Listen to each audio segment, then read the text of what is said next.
Dear student, आज की class में हम आप लोगों के सामने G20 से संबंधित पूरी जानकारी एक ही वीडियो और एक ही क्लास में हम आप लोगों को प्रोवाइड कराने जा रहे हैं। और इस वीडियो में G20 से रिलेटेड जो भी आपके स्टैटिक जीके के क्वेश्चन बनते हैं और उस स्टैटिक जीके के क्वेश्चन में जैसे कि यह जो G20 का सम्मेलन है ये इसमें भाग कौन लेता है या इसका दूसरा नाम क्या कह सकते हैं, उसके साथ साथ इसमें कुल देशों की संख्या कितनी है, उसके साथ साथ आपका इसमें इस G20 का प्रमुख उद्देश्य क्या है, उसके बाद से सदस्य देश और इस सदस्य देश से रिलेटेड जो है हम आप लोगों को एक बहुत अच्छा ट्रिक प्रोवाइड कराएंगे और उसी ट्रिक के माध्यम से G20 के सभी देशों को आप लोग आसानी से याद कर सकते हैं। उसके साथ साथ इसका स्थायी अतिथि कौन है, G20 की स्थापना कब हुई थी, G20 की स्थापना के साथ साथ पहली बैठक कब हुई थी, उसके बाद से 17वां सम्मेलन, चूँकि ये जो भारत में अभी हाल फिलहाल में G20 का पहली बार सम्मेलन हुआ है वो किस क्रम का था, तो वो 18वां सम्मेलन था। और 18वां के साथ साथ एक सम्मेलन आप लोग बैक में जा कर के पढ़ लीजिएगा कि 17वां कहाँ पर हुआ, पढ़ने की ज़रूरत नहीं है, मैं इस वीडियो में आप लोगों को प्रोवाइड करा दूंगा। और उसके बाद जितने भी क्वेश्चन आपके परीक्षाओं में G20 से रिलेटेड पूछे जा सकते हैं वो सभी क्वेश्चन का कलेक्शन इसी वीडियो में पूर्ण रूप से आप लोगों को प्रोवाइड हो जाएगा। अब इसमें जितने भी क्वेश्चन हैं लगभग 25-30 क्वेश्चन का कलेक्शन हमने बनाया है, वो सारे क्वेश्चन MCQ के रूप में आप लोगों को प्रोवाइड होगा। तो सब अब प्रिय छात्रों अब शुरू करते हैं G20 के क्लास की संपूर्ण जानकारी। अब इसमें सबसे पहला पॉइंट आ रहा है कि G20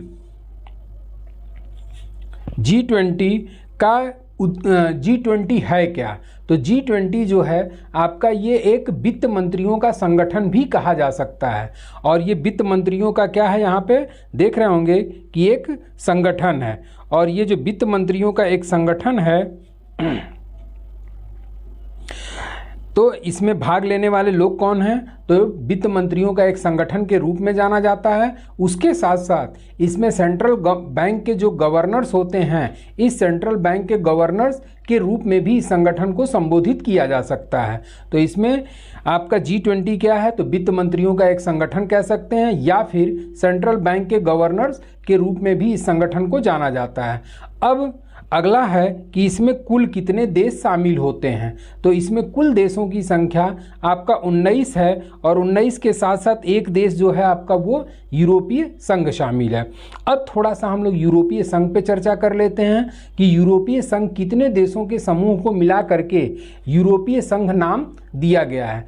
तो ये आपका कुल मिलाकर के 27 देशों का एक संगठन है जिसको यूरोपियन यूनियन के नाम से जाना जाता है।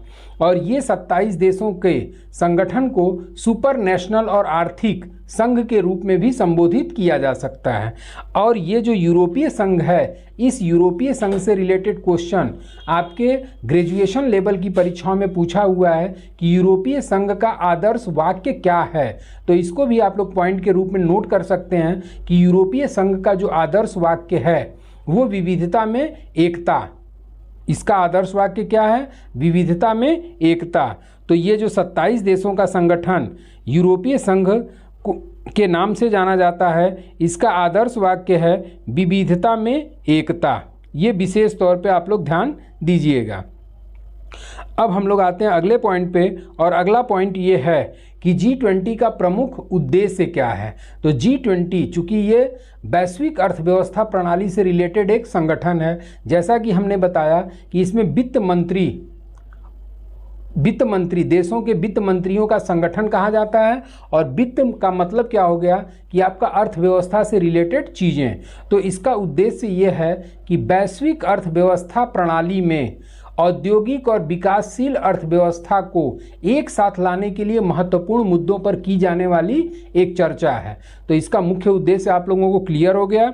यहाँ पर देख भी रहे होंगे कि हमने परिभाषा के रूप में या उद्देश्य के रूप में कि वैश्विक अर्थव्यवस्था में प्रणालीबद्ध महत्वपूर्ण औद्योगिक और विकासशील अर्थव्यवस्था को एक साथ लाने के लिए महत्वपूर्ण मुद्दों पर की जाने वाली चर्चा ही इसका प्रमुख उद्देश्य माना जाता है। अब आते हैं हम लोग कि G20 की स्थापना किस वर्ष हुई थी। तो G20 की जो स्थापना हुई थी वो 1999 में हुई थी। और जब 1999 में इसकी स्थापना हुई थी तो इसकी पहली बैठक, थोड़ा सा आप लोग ध्यान दीजिएगा कि पहली बैठक जो हुई थी G20 की वो 1999 में ना होकर के इसकी जो पहली बैठक हुई थी वो पहली बैठक आपका 2008 में हुई थी। पहली बैठक कब हुई थी ये विशेष तौर पे ध्यान दीजिएगा, क्योंकि ज़्यादातर लड़के याद किए रहते हैं कि 1999 में इसकी स्थापना हुई, तो जाहिर सी बात है कि पहली बैठक भी 1999 में हुई होगी। लेकिन इसकी पहली बैठक जो हुई थी वो आपका सन 2008 में हुई थी। और ये सन 2008 में कहाँ पर हुई थी, तो ये वाशिंगटन DC में इसकी पहली बैठक आयोजित की गई थी। और दूसरा ये हम बता दें कि आप लोग कि G20 जो है, इस G20 सम्मेलन का जो प्रमुख सूत्रधार के रूप में माना जाता है या स्थापना के सूत्रधार माना जाता है वो आपके अमेरिकी राष्ट्रपति जॉर्ज W. बुश को माना जाता है। और इसी जॉर्ज W. बुश, अमेरिकी राष्ट्रपति जॉर्ज W. बुश के सहयोग से इस 20 देशों के संगठन, अर्थव्यवस्थाओं से संबंधित 20 देशों के संगठन का निर्माण इन्हीं के सहयोग से किया गया। अब यहाँ पर आपका G20 के सदस्य देश, और ये G20 के जो सदस्य देश हैं, हम अभी शुरू में ही बताए कि G20 के सदस्य देशों के संबंध में मैं आप लोगों को एक बहुत ही अच्छा ट्रिक प्रोवाइड कराऊंगा। और उस ट्रिक को अलग से वीडियो में आप लोग देख लीजिएगा, क्योंकि ट्रिकी जीके से रिलेटेड हमारे बहुत सारे 30-30 सेकंड के शॉर्ट वीडियो पड़े हुए हैं। और वो ट्रिकी जीके जो है आप लोगों के परीक्षा की दृष्टि से काफ़ी ज़्यादा इम्पॉर्टेंट कहा जा सकता है, क्योंकि एक ट्रिक याद करने से लगभग आपके 4-4, 5-5 क्वेश्चन कवरअप हो जाते हैं। तो उसी तरीके से G20 का जो भी सदस्य देश हैं आपका, इस सदस्य देश पर एक मैं ट्रिक प्रोवाइड कराऊंगा। और उस ट्रिक को अभी मैं बता दे रहा हूं, लेकिन बाद में उसकी व्याख्या के साथ एक अलग वीडियो प्रोवाइड कराऊंगा कि गुरुजी सीता FCI में जॉब करती है। और इसी से रिलेटेड आपके जितने भी ये हमने ट्रिक का नाम बताया, इसी से सारे देशों का नाम धीरे धीरे निकलना शुरू हो जाएगा। अब अगला पॉइंट देखते हैं। तो पॉइंट आपका क्वेश्चन आंसर MCQ के रूप में आ रहा है। तो इसके पहले मैं आपको ये बता देना चाहता हूँ कि G20 का जो आपका 17वां सम्मेलन हुआ था, पहले के बारे में, आपका स्थापना के बारे में हमने चर्चा कर लिया कि 1999 में इसकी स्थापना की गई थी। लेकिन इसका जो पहला सम्मेलन हुआ था वो 2008 में वाशिंगटन DC में आयोजित किया गया था। अब चूंकि भारत में जो सम्मेलन आयोजित किया गया वो 18वां सम्मेलन 2023 भारत में आयोजित किया गया। लेकिन इसके पहले और इसके बाद को भी आपको कवरअप करना होगा। और 17वां सम्मेलन जो है वो 17वां सम्मेलन आपका 2022 में कहाँ पर आयोजित हुआ था, तो ये आपका इंडोनेशिया में आयोजित हुआ था। अब 18वां सम्मेलन भारत में ये आपका हो गया। अब 19वां सम्मेलन भी आप लोगों को तैयार करना होगा। और ये जो 19वां सम्मेलन हुआ था ये होना है, ये आपका 2024 में होगा। और ये सम्मेलन कहाँ पर आयोजित किया जाएगा, तो ये ब्राज़ील में आयोजित किया जाएगा। तो ये जितने भी आपका G20 से रिलेटेड जितने भी स्टैटिक जीके से संबंधित क्वेश्चन हैं, ये सारे क्वेश्चन को हमने पुटअप कर दिया स्टैटिक जीके। अब हम लोग आते हैं G20 के करंट अफेयर्स वाले क्वेश्चन पे, जो कि MCQ के रूप में बना हुआ है। अब इसमें पहला क्वेश्चन ये है कि पहली बार G20 का विस्तार हुआ, इसका 21वां सदस्य कौन बना, तो इसका आंसर हो जाएगा आपका अफ्रीकी संघ। और इस अफ्रीकी संघ को 2023 जो भारत में आयोजित G20 का सम्मेलन हुआ, इसी सम्मेलन में अफ्रीकी संघ जो है 20 के बाद से 21वां सदस्य देश के रूप में क्या हुआ, शामिल किया गया। अब अफ्रीकी संघ पे कुछ क्वेश्चन आप लोग देख लीजिए कि अफ्रीकी संघ में शामिल देशों की संख्या कितनी है। जैसा कि यूरोपीय यूनियन में शामिल देशों की संख्या हमने 27 बताया, उसी तरीके से अफ्रीकन संघ में शामिल देशों की कुल संख्या 55 है। और इसके वर्तमान अध्यक्ष का भी नाम नोट कर लीजिएगा। तो इसके जो अफ्रीकी संघ के वर्तमान जो अध्यक्ष हैं वो आपके अजाली असोमनी,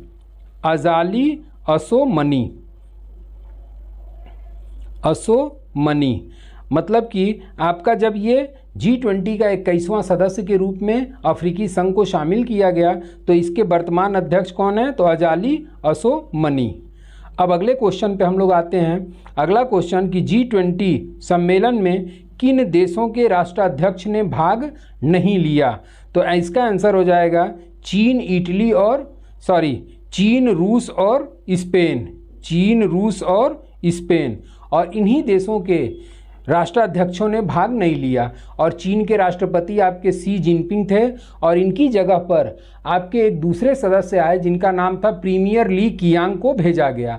जबकि व्लादिमीर पुतिन की जगह पे रूस के विदेश मंत्री सर्गेई लावरोव को भेजा गया। और स्पेन के जो राष्ट्राध्यक्ष थे सांचेज, इनको कोरोना पॉजिटिव हो गया, जिसके कारण ये G20 सम्मेलन में भाग लेने में असमर्थ रहे। अब हम लोग आते हैं अगले क्वेश्चन पे, और अगला क्वेश्चन है कि G20 शिखर सम्मेलन के आयोजन दिल्ली के किस बिल्डिंग में हुआ? तो इसका आंसर हो जाएगा भारत मंडपम। और ये जो भारत मंडपम है, इसी नई दिल्ली के भारत मंडपम में G20 का शिखर सम्मेलन 2023 वाला आयोजित किया गया। और भारत मंडपम है क्या? तो यह एक कन्वेंशन सेंटर है जिसमें एक साथ लगभग 3000 लोगों के बैठने की व्यवस्था की जा सकती है।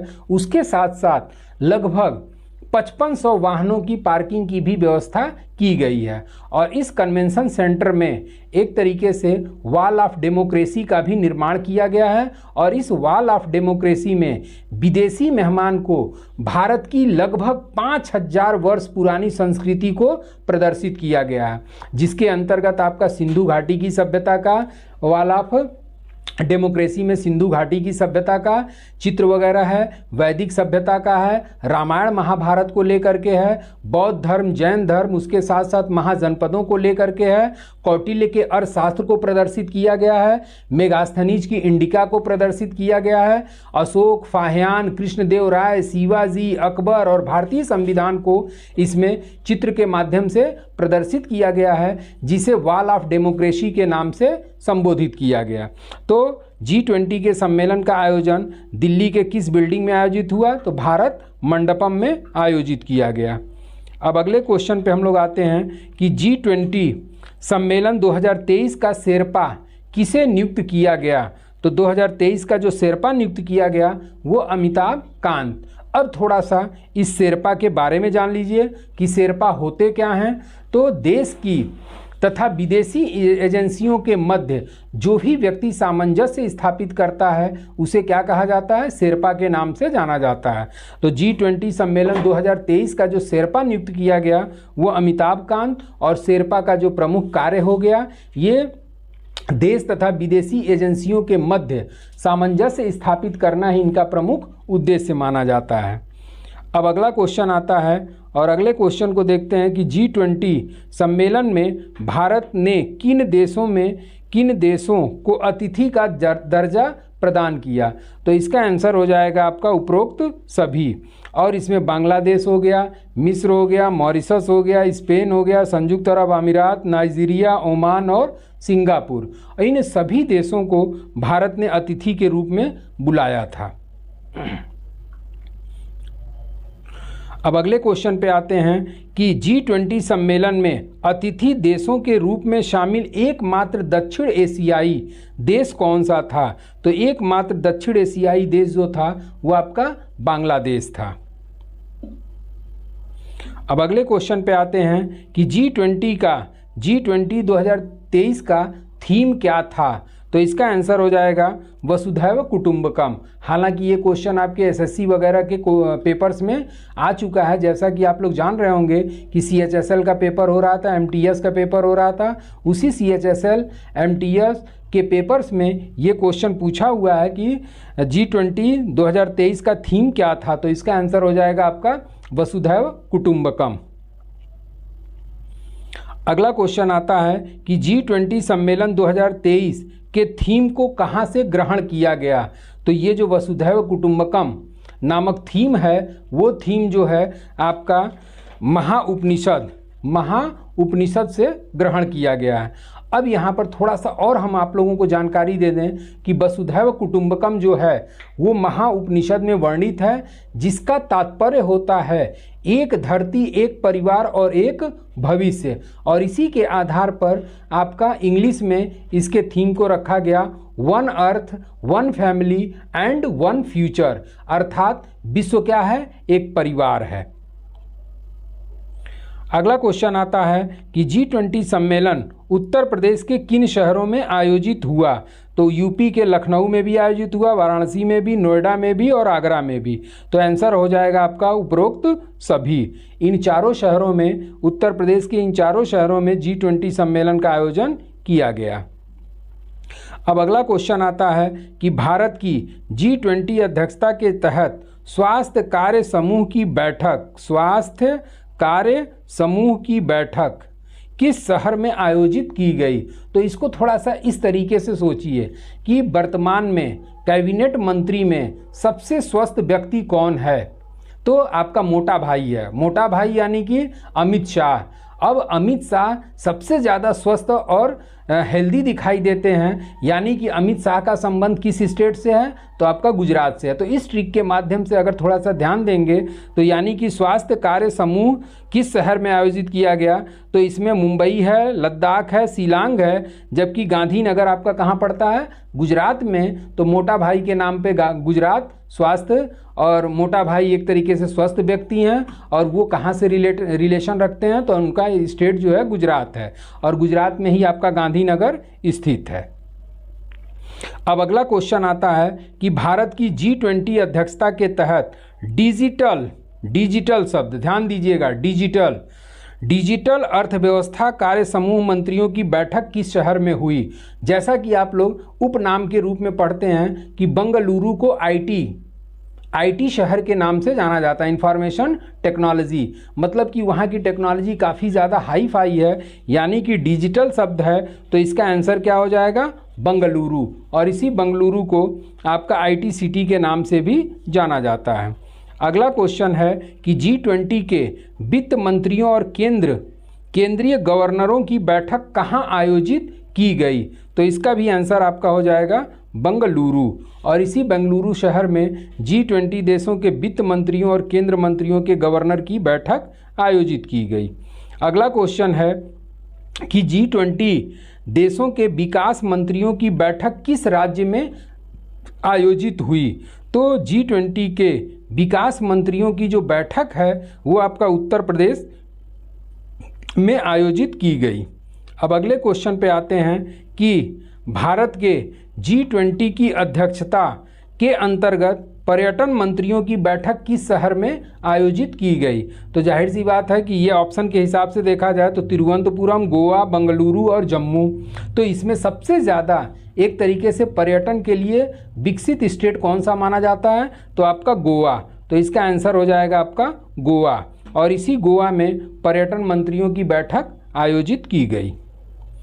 अब अगला क्वेश्चन है कि भारत के G20 अध्यक्षता के तहत प्रथम शेरपा बैठक कहाँ आयोजित की गई?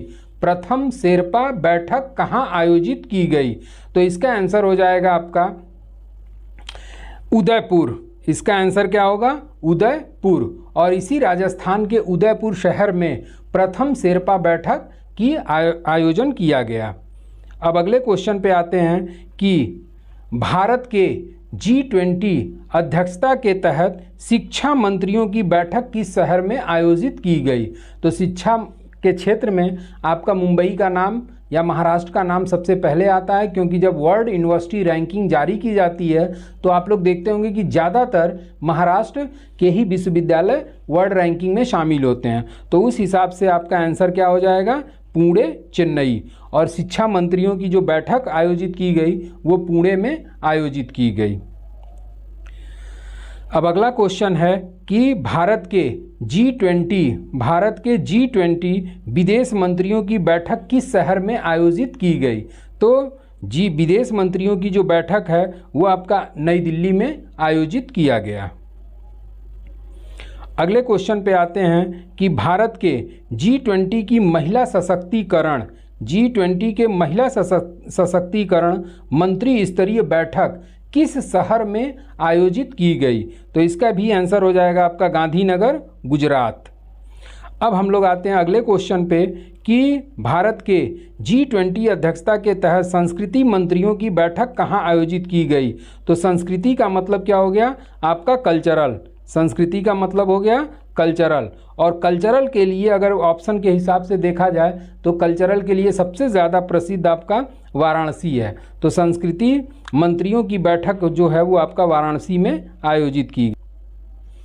अगला क्वेश्चन है कि भ्रष्टाचार निरोधक कार्य समूह की G20 की पहली बैठक कहाँ आयोजित की गई? तो इसका आंसर हो जाएगा आपका गुरुग्राम, और इसी गुरुग्राम में आपका G20 के भ्रष्टाचार की पहली बैठक आयोजित की गई थी। अब अगले क्वेश्चन पे आते हैं। अगला क्वेश्चन ये है कि भारत के G20 के अध्यक्षता के तहत व्यापार एवं निवेश मंत्रियों की बैठक कहाँ आयोजित की गई? तो इसका आंसर आपका हो जाएगा जयपुर। व्यापार एवं निवास मंत्रियों की बैठक जो है आपका जयपुर में आयोजित किया गया। अगले क्वेश्चन पे आते हैं कि G20 2023 के लोगों में कितने रंग का प्रयोग किया गया है? तो आंसर हो जाएगा आपका 4। और इस 4 रंग में कौन कौन से रंगों का प्रयोग किया गया है? तो केसरिया हो गया, सफ़ेद हो गया, हरा हो गया और नीला हो गया। जैसा कि आप लोग लोगों में देखते होंगे कि एक कमल के फूल की आकृति बनी हुई है, उसके बाद से इस पर वर्ल्ड का, विश्व के, पृथ्वी का नक्शा भी बना हुआ है, ग्लोब बना हुआ है, और इसमें 4 रंगों का प्रयोग किया गया। और चारों रंग का नाम आप लोग जरूर नोट कर लीजिएगा।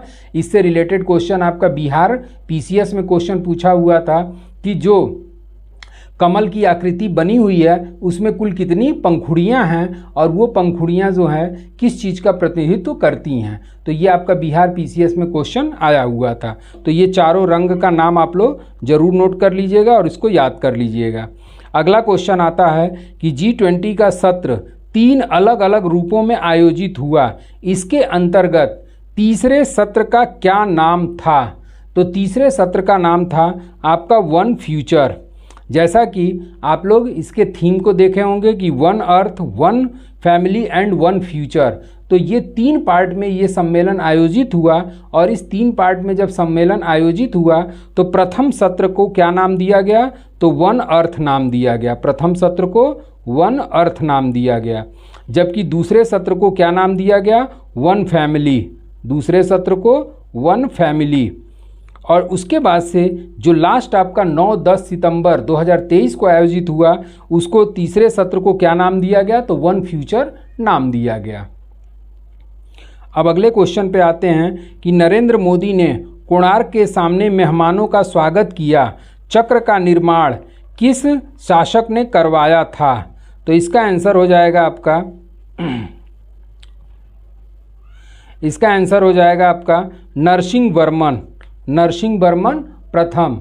और इसी नरसिंह वर्मन प्रथम के द्वारा आपका, जैसा कि आप देखे होंगे फिगर वगैरह में कि नरेंद्र मोदी एक जगह खड़े हैं और उनके बैक साइड में एक गोल चक्र बना हुआ है, और ये गोल चक्र जो है वो कोणार्क के सामने मेहमानों, कोणार्क के मंदिर में जो चक्र बना है उसी चक्र के सम्मुख होकर के ये मेहमानों का स्वागत किए थे। और इस कोणार्क चक्र का निर्माण नरसिंह वर्मन प्रथम के द्वारा किया गया था। अब अगले क्वेश्चन पे हम लोग आते हैं, और अगला क्वेश्चन आपका है कि G20 के आयोजन स्थल भारत मंडपम के समक्ष किसकी मूर्ति लगाई गई है? तो आंसर हो जाएगा आपका नटराज। और ये जो नटराज मूर्ति है, ये नटराज मूर्ति आपका अष्टधातु की बनी हुई एक विशाल मूर्ति है, जिसके वास्तुकार, इसके वास्तुकार का भी नाम जान लीजिएगा। वास्तुकार हैं इसके श्री कंडा सदापति। ये तमिलनाडु के एक वास्तुकार हैं। इनके साथ साथ 2-3 और सहायक के रूप में शामिल थे, और इसी नटराज मूर्ति का निर्माण या वास्तुकार श्री कंडा सदापति के द्वारा कराया गया। तो इस तरीके से आपका लगभग 25 से 30 क्वेश्चन आपका G20 से रिलेटेड MCQ के रूप में शामिल किया गया। एक क्वेश्चन और लास्ट बच रहा है आपका कि G20